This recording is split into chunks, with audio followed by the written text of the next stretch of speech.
Hi YouTube! Black Myth WuKong will be released on August 20th. This high-profile game has been in development for 6 years and has shown great potential in the open beta. Now that it has become the top seller on Steam, we all can't wait to play it. But here's a question. Do you really know who WuKong is?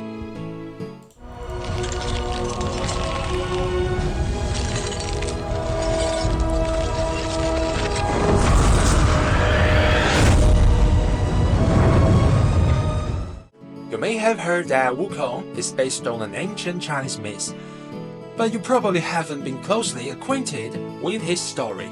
Today, I'm going to take you through Journey to the West, the classic book that created the Monkey King and introduce you to the conspiracy series behind it. Written about 442 years ago by the ancient Chinese novelist Wu Journey to the West is based on a real-life Buddhist monk, Xuanzang, who went west to India to find scriptures. In this story, the world is divided into the realm of God, the realm of human, and the realm of Bogos.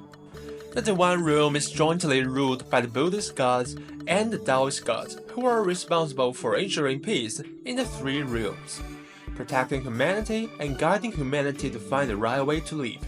They think all Bogos are unmanageable evil and should be vanished. They've even created 100,000 divine troops to deal with special situations. In the realm of human, most humans have very low fighting capacity and can only be reduced to food in the face of Bogos, so they have to rely on powerful city-states and gods to survive.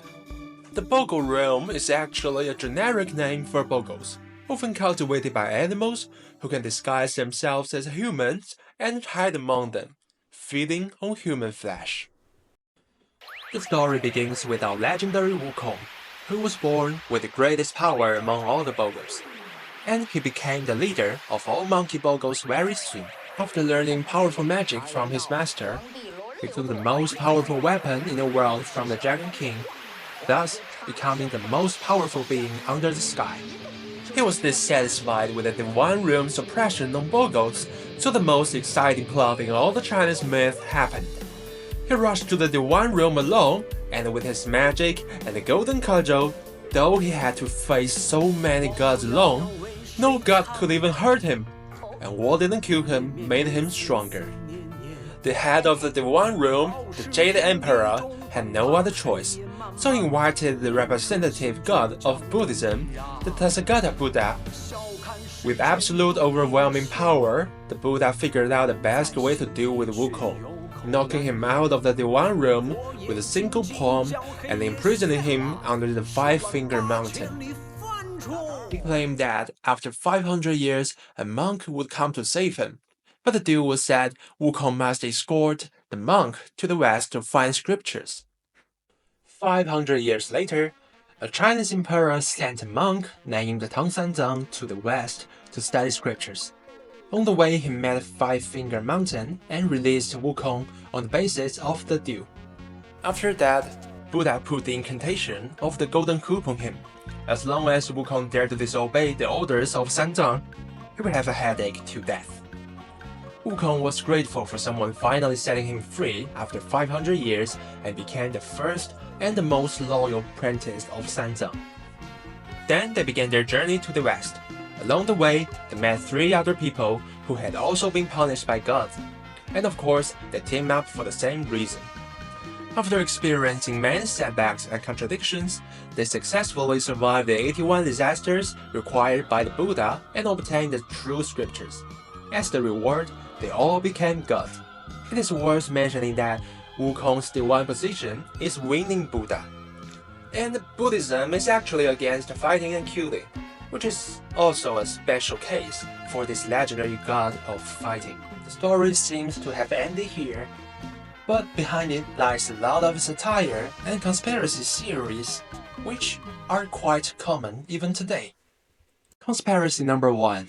The 6-year macaque conspiracy. The 6-year macaque, like WuKong, is one of the 4 spirit monkeys born from the 4 spirit stones. And he has exactly the same power as WuKong, even the weapons they use are the same.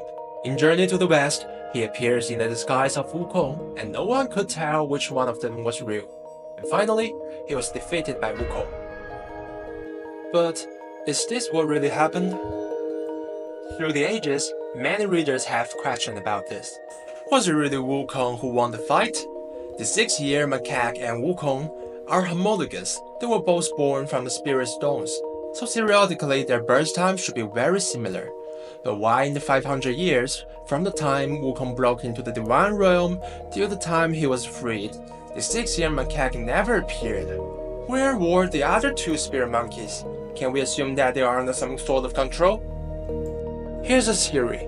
Before the 4 spirit stones hatched, 3 of them had been found and preserved by the Buddha, and WuKong was the only one left. After the incident, the Buddha realized that the existence of the 4 spirit monkeys can be a double-edged sword. So in order to cope with the future situation of WuKong out of control, he began to cultivate the next spirit monkey. The Buddha awakened the 6-year macaque and taught him all the magic of WuKong, gave him the same weapon, and even taught him how to imitate WuKong's mannerisms. Eventually, the 6-year macaque was sent to replace WuKong, and perhaps he succeeded. Conspiracy number 2. Bureaucratism. 原来那妖怪是你亲娘舅啊！ In the story, there are some odd scenes when WuKong encountered the Bogos that have killed thousands of innocent people. Just as WuKong was about to kill them, a certain god would appear, saying that the Bogo was originally his pet, and escaped to Earth only because he was not properly guarded. So he brought the Bogo back to the divine realm. This is obviously a great irony to the bureaucracy in reality. Does the god really not know that his pet have been harming humanity? With the monster taken away, who will bring justice to the people that have been killed? This is like a big officer, always leaving all the dirty work to his goons. And when something gets exposed, he will have to hide his goons in case this might hurt his reputation. Conspiracy number 3. The confrontation between religions. As I mentioned earlier, in the story, the divine realm consists of Buddhist and Taoist gods. But not many readers have noticed that this coincides with the context of the times.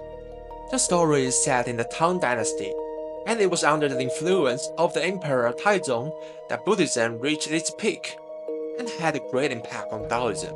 And it was Emperor Taizong who sent Sanzang to the west to find scriptures.